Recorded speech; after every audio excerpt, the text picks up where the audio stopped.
But I think maybe an even more significant thing about that time in my life is I remember the evening I hit the lowest low. I remember it very clearly.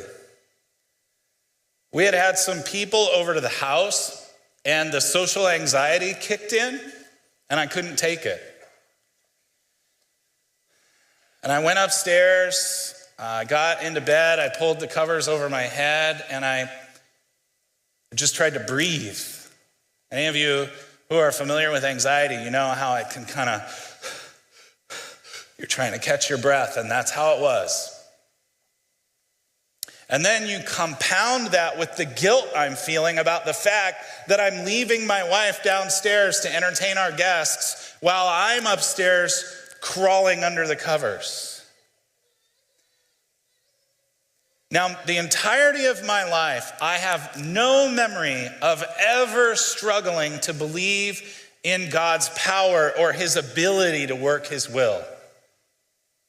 But I would say for the bulk of my life, I did sometimes question, is God really good?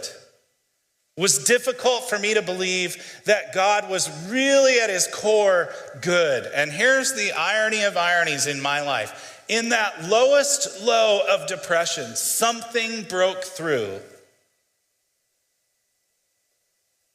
And somehow I knew God was good. Now, I can't explain that. I can't explain that. But I think when we hit these times in our lives, when we're looking around at our circumstances and we can't make sense of it, we feel like God's not around, we feel like God doesn't care, we feel like ditching the faith, the thing that's going to get us through is, have we experienced God? Are we making a lifestyle of chasing hard after God and walking with him, or are we using him as a convenient crutch to get us through different things in life?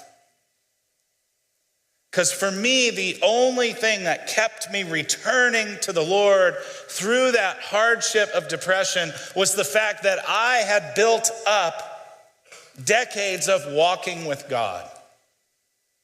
And I had no alternatives. I was like Peter when Jesus looks at him and says, "Are you going to leave too?" And Peter's like, where else would I go? Where else would I go? That was me in depression. And I think this is Moses.